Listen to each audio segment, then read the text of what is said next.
लोकशाहीचा बुलंद आवाज, रिपब्लिकन वार्ता, महाराष्ट्र.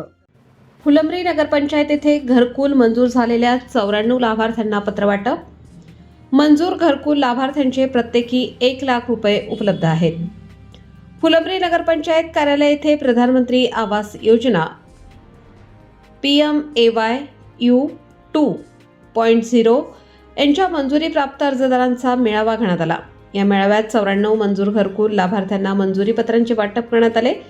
नगरपंचायत प्रशासनाच्या वतीने तसेच जनतेतून निवडून आलेले नगराध्यक्ष राजेंद्र ठोंबरे यांच्या विशेष प्रयत्नाने शहरामध्ये प्रधानमंत्री आवास योजना 2.0 शहरी राबवण्यासाठी करण्यात आलेल्या सर्वेक्षणानुसार घटक क्रमांक 4 अंतर्गत आर्थिकदृष्ट्या दुर्बल EWS घटकातील लाभार्थ्यांना वैयक्तिक स्वरूपातील घरकुल बांधण्यासाठी अनुदान या घटकांतर्गत तयार करण्यात आलेल्या सविस्तर प्रकल्प अहवालास उपरोक्त संदर्भान्वये केंद्र शासनाची मंजुरी प्राप्त झालेली आहे. घरकुल मंजूर झालेल्या लाभार्थ्यांनी बांधकाम करण्यापूर्वी जागेच्या आवश्यक कागदपत्रांसह बांधकाम परवाना अर्ज करून बांधकाम परवानगी घ्यावी. तसेच घराचा नकाशा लाभार्थ्यांनी आणावा अशी माहिती मुख्याधिकारी ज्ञानेश्वर ठोंबरे यांनी दिली. तर नगराध्यक्ष राजेंद्र ठोंबरे यांनी सांगितले की चेक घेण्यासाठी कोणालाही 5 पैसे सुद्धा कोणी कोणाला देऊ नये. फक्त मंजूर लाभार्थ्यांनी घरकुलाचे काम लवकर चालू करा. जे लाभार्थी लवकर बांधकाम चालू करणार नाही त्यांचे चेक मिळणार नाही व ते नामंजूर होतील. घर बांधताना घरासमोर आपली स्वतःची 3 फूट जागा सोडून बांधकाम करावे, जेणेकरून भविष्यात तोडफोड करणाऱ्यांची गरज पडणार नाही. या टप्प्यात ज्यांच्या घरांची मंजुरी झाली त्यांनाच निधी उपलब्ध आहे.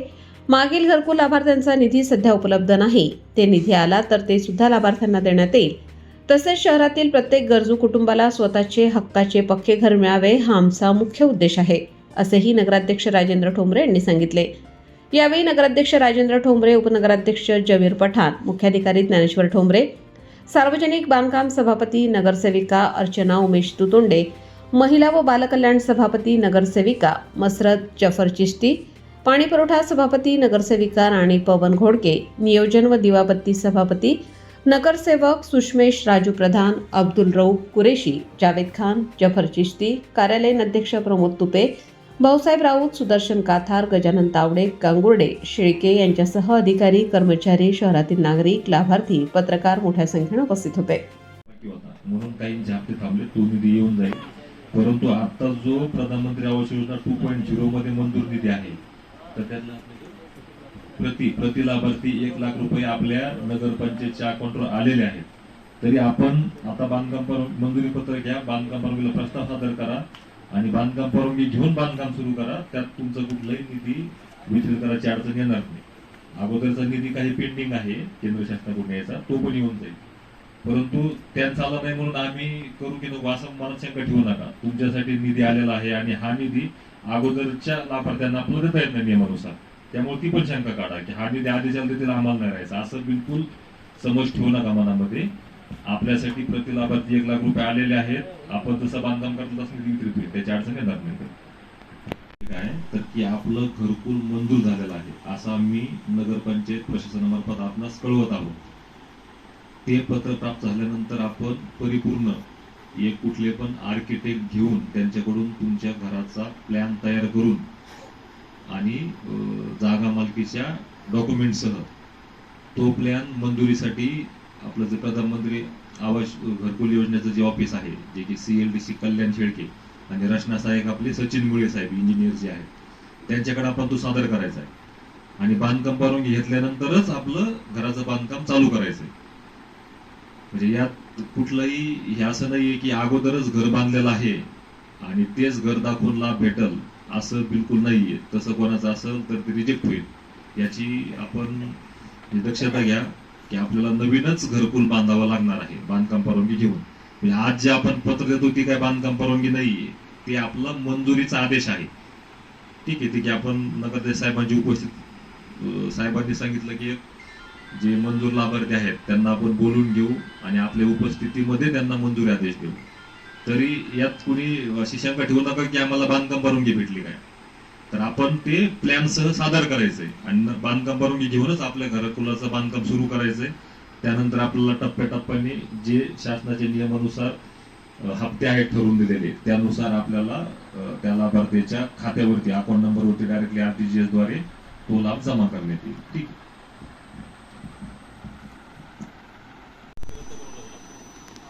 13 लोक असे ज्यांनी बांधकाम अद्यापर्यंत चालू केलं नाही आहे.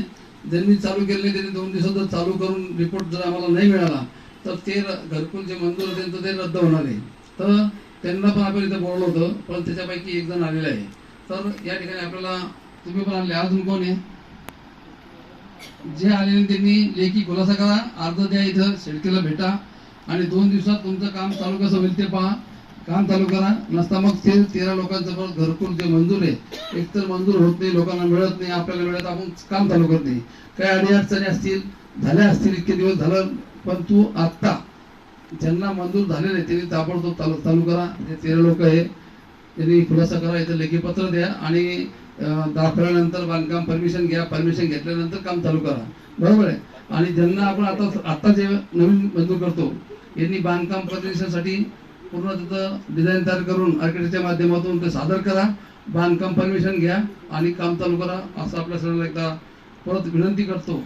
आणि जर कोणाचं काही सांगणं असेल, काही म्हणणं असेल तर 1-2 मिनिटात आपण सगळ्यांनी जर सूचना केल्या तर आपल्याला जे काही असलं, आपलं काही अडचणी असतील किंवा मग आणखी आम्ही काय आपलं मार्गदर्शन असेल ते तुम्हाला माहिती असेल तर ते सांगता येईल. घरकुल कम्प्लीट झाले नाही, पण अद्याप त्याला निधी मिळाला नाही, काही अर्धे मिळाले, अर्धे बाकी आहे. बरोबर ना. तर ते काही दिवसानंतर ते शासनाकडून पैसे आल्यानंतर ते तुम्हाला मिळतील. परंतु आता ज्यांचे बांधकाम झालेले, बांधकाम परवानगी आहे, ज्यांना मंजूर झाले, यांनी आता फक्त या विषयावरती चर्चा करा. बाकी तुमच्या विषयावरची जे चर्चा आहे ते आपण नंतर करू. ते शासनाकडून पैसे आल्यानंतर तुम्हाला परत बोलून तुमची यादी तयार करून तुम्हाला तुमच्या हातात आम्ही चेक देऊ. पैसे ज्यावेळेस आले तर तुम्हाला इथं बोलून चेक देऊ. बरोबर. उर्वरित जे राहिलेले पूर्ण चेक देऊ. मंजूर झाल्याचं आम्ही पत्र देतो या ठिकाणी आपल्याला. त्यानंतर आपल्याला सविस्तर त्याचा नकाशा तयार करायचा आर्किटेक्टकडून. नकाशा तयार करून ते बांधकाम परमिशन आपल्याला मागायची. आणि मी आपल्या सगळ्यांना विनंती करणार आहे की घरकुल बांधकाम करत असताना, घरकुल असू द्या किंवा घर असू द्या किंवा दुकान असू द्या, आपलं कोणीतरी बांधकाम करतं गावामध्ये नागरिक, तर पहिल्यांदा परमिशन घेऊन आपण बांधकाम केलं पाहिजे, जेणेकरून आपल्यासाठी पण ते फायदेशीर आहे. भविष्यात उद्भवणाऱ्या ज्या समस्या असतात, बांधकाम परवानगी नसल्यानं बांधल्यानंतर ते अडचण येते, म्हणून तर ते पाडापाडीचे उपद्रव करावं लागतात. त्यासाठी बांधकाम परवानगी सगळ्यात महत्त्वाची आहे. आणि बांधकाम करत असताना नियमानुसार आपण जुनं घर पाडून जर बांधकाम करत असेल तर 3 फूट पाठीमागे सरकलं पाहिजे, पाठीमागे घेऊन बांधलं पाहिजे. आपल्याकडे प्रथा अशी आहे की आपण 3 फूट पाठीमागे तर नाही, परंतु समोरची नाली त्याच्याही पुढे आपण येतो, अशी बसती. इथून पुढे आतापर्यंत काय झालं मला माहित नाही, परंतु इथून पुढे ज्या पण काही फुलंब्री शहरामध्ये बांधकाम होतील तर ते घर बांधत असताना जुनं घर पाडून जर बांधलं असेल तर पाठीमागे 3 फूट सरकून बांधले जातील. याची दक्षता आम्ही घेणार आहे, आपण पण घ्या. आणि जर मागे घेत नसेल कोणी तर मग त्यानंतर आम्ही कारवाई करून त्याला पाठीमागे घ्यायला लागणार. बरोबर. त्याच्यापेक्षा अगोदरच आपण, कारण रस्ते झाले लहान लहान, या फुलंब्री शहरामध्ये गणपती मिरवणुकीमध्ये बस फिरत होती, रॉकेटचे टँकर येत होते, आतमध्ये गावात जात होते. गावात आता तशी परिस्थिती झाली नाही. छोटी कार सुद्धा गावात बरोबर जात नाही अशी परिस्थिती झाली. आणि म्हणून आपण घर बांधकाम करत असताना कोणत्याही गल्लीत असू द्या, गावामध्ये असू द्या, तर त्या ठिकाणी आपण पाठीमागे सरकून बांधावं अशी आपल्या सर्वांना विनंती करतो. बांधकाम परवानगी घेतल्यानंतरच आपल्याला बांधकाम चालू करायचं आहे. आपले त्या ठिकाणचे आर्किटेक्ट, तुमचे आर्किटेक्ट असतील, आपलं बांधकाम इंजिनियर असेल, स्पॉट पाणी करून त्या ठिकाणी आपलं बांधकाम परमिशन दिलं जाईल. त्यानंतर बांधकाम परमिशन दिल्यानंतर तुम्हाला जेव्हा चालू करायचं काम तर त्यावेळेस आपलं जो काम पाहणार शेळके कुठे आहे? शेळके यांच्याकडे घरकुलचं काम आहे. हे येतील, स्पॉट पाणी करतील, फोटो काढतील. जसं जसं तुमचं बांधकाम होईल जसं तुम्हाला चेक मिळतील तसं ते फोटो काढल्यानंतर तुम्हाला चेक मिळतील. बरोबर आहे. त्याच्यासाठी कोणालाही मध्यस्थी घालायचं काम नाही आहे. कुठल्याही नागरिकाला 5 पैसे कुठं लागणार नाही, कोणालाही काही 5 पैसे पण द्यायचं काम कोणाला नाही आहे. आणि म्हणून कोणी कोणाच्या नावावर काही पैसे वगैरे मागत असलं तर तिथे कोणाला देऊ नये. आपल्याला अशी विनंती करतो. असा कोणाचा काही प्रकार असला तर तुम्ही आम्हाला डायरेक्ट संपर्क करा. शिवसाहेब असतील, उपाध्यक्ष असतील, सभापती, मी, आम्ही सगळेजण या ठिकाणी बसलेले आहे. कोणी जर आपल्याकडे पैशाची कशाची मागणी केली तर आम्हाला ते आमच्या कानावर घाला, आम्हाला माहिती सांगा.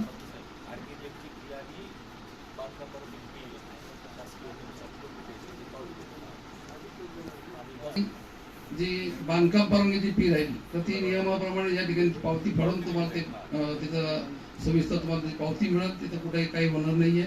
शासनाच्या नियमाप्रमाणे जे काही बांधकाम परवानगी असते ती बांधकाम परवानगी फक्त तुम्हाला भरायची आहे. त्यानंतर तुम्ही तुमचं जे डिझायनर जे असेल तर तुम्हाला जे आर्किटेक्ट असेल ते तुम्हाला ते बनवून दिलेलं आहे ते आर्किटेक्ट तुम्ही तुमचा लावून घ्यायचा आहे. मागे असं झालेलं आहे की एक एजन्सी नेमली आणि त्याला आर्किटेक्ट तुमच्याकडून ती फी वसूल केली गेली, बरोबर. तर आर्किटेक्ट आम्ही लावणार नाहीये. आपण लावणार नाही सर आर्किटेक्ट ना. आर्किटेक्ट तुम्ही लावायचं ना त्याच्यामुळे तुम्ही तुमचा आर्किटेक्ट लावा. फक्त बांधकाम पैसे जी फी आहे ती भरा. बाकी काही विषय नाही आहे. जसं तुमचं बांधकाम आहे तसं तुम्हाला त्या टप्प्याने पैसे मिळतील घरकुलचे, बरोबर, चेक मिळतील. आणि संपूर्ण जे घरकुलची रक्कम आहे ती 2.5 लाख रुपये, बरोबर आहे. आणि त्याच्यानंतर आपण या फुलंब्री शहरामध्ये शासनाला जमीन मागितलेली आहे. ज्यांना जमीन नाही आहे, ज्यांना कुठं घर नाही, गावात जागा नाही आहे, अशा लोकांसाठी आपण शासनाकडे जमीनची मागणी केली आहे. आपल्या जमीन मिळाल्यानंतर त्या जमीनचा पूर्ण त्या ठिकाणी लेआउट टाकून रस्ते, ड्रेनेज लाईन, त्या ठिकाणची व्यवस्था सर्व केल्यानंतर आपल्याला त्या ठिकाणी प्लॉट पाडून ज्या ज्या लोकांना घरकुला जागा नाही आहे, गावात कुठं त्यांच्या नावावर घर नाही, जमीन नाही, अशा लोकांची निवड करून आपण त्या ठिकाणी त्यांना प्लॉट पण देणार आहे आणि घरकुल मंजूर करून त्या ठिकाणी 2.5 लाख रुपये त्यांना मिळणार आहे. अशा पद्धतीचं सुद्धा आपण या ठिकाणी थोड्या दिवसानंतर काम करणार आहे. शासनाच्या आपण त्या ठिकाणी पाठपुरावा करत आहोत. संबंधित मंत्री विभागाच्या मंत्र्यांना आपण भेटवलं आहे आणि ते झाल्यानंतर आम्ही त्या ठिकाणी पुढची त्या ठिकाणी आपल्याला सूचना देऊ. त्यावेळेस आपण ती आपल्याकडनं अर्ज मागू आणि त्यानंतर ती तुम्हाला ती यादी मंजुऱ्या देऊ. त्यावेळेस तुम्हाला देऊ. जेव्हा ते आपला घरकुल मंजूर होईल त्यावेळेस आपल्याला त्या ठिकाणी प्लॉट आणि 2.5 लाखाचा जो काही हप्ता असतो तो आपल्याला टप्प्याटप्प्याने कसं त्या पद्धतीने आपण अशाच ते देणार आहे. तर आपल्या सगळ्याला विनंती आहे, मागच्या बऱ्याच लोकांनी घरकुल मंजूर झालेलं असताना सुद्धा त्या ठिकाणी काम केलं नाही. अद्यापर्यंत तुम्ही बाहेर आहे ते लोक तिने अद्याप काम चालू केलं नाही. अशा हातवरती करा ज्यांचं घरकुल मंजूर आहे परंतु त्याने आतापर्यंत घरकुल बांधकाम चालू केलं नाही असं कोण. रिपब्लिकन वार्ता Maharashtra वृत्तवाहिनीसाठी Aurangabad Marathwada उपसंपादक Akbar Shah. Subscribe now and press the bell icon. Never miss an update.